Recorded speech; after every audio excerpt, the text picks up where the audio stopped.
धीरे धीरे धीरे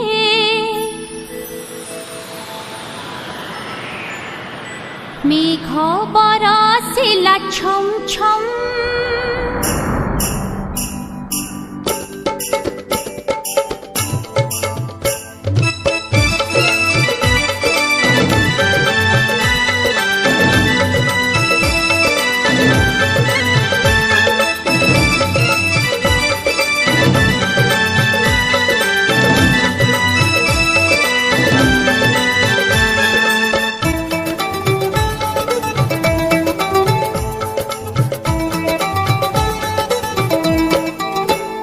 पवन बहिला धीरे धीरे धीरे मेघ बरसिला छम छम। कोइलीर कुहू मीठा मीठा सुरे गाउअछु आमे सरगम, गाउअछु आमे सरगम। स्वागतम स्वागतम स्वागतम स्वागतम स्वागतम स्वागतम स्वागतम स्वागतम।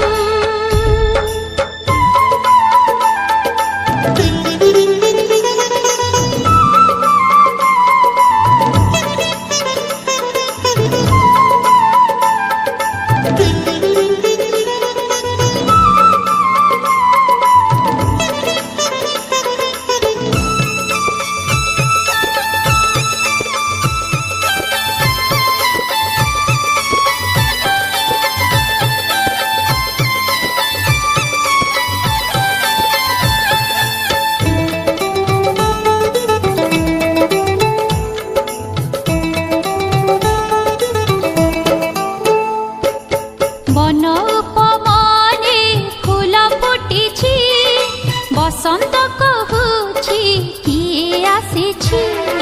धन्य तार भाग्य धन्य से आजी प्रभुकर गुण जिए गाउछि।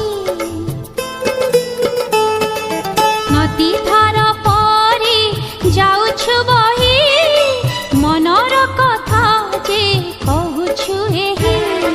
भ्रुकुटी मझिरे तिलक देई आत्मस्मृतिर संदेश नेई।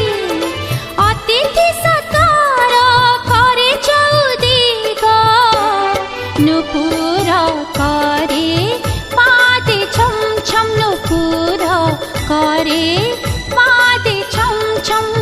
स्वागतम स्वागतम स्वागतम स्वागतम स्वागतम स्वागतम स्वागतम स्वागतम।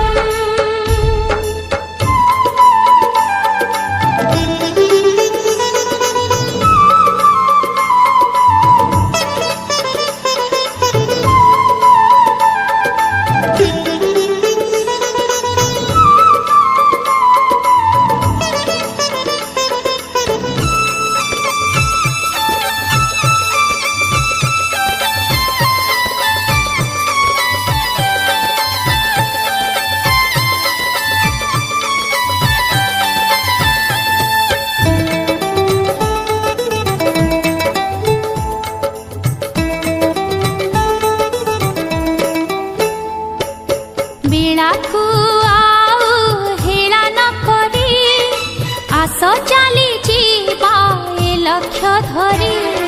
निजको बदली स्वर्ग रचिबा भाई भाई भाव मने भरिबा।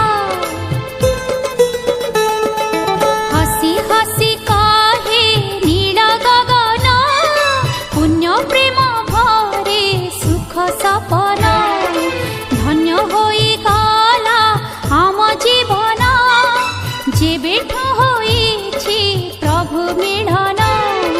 ज्ञानर दीपक जଳି उठे जेबे चमके आत्म ज्योति चम चम चमके आत्म ज्योति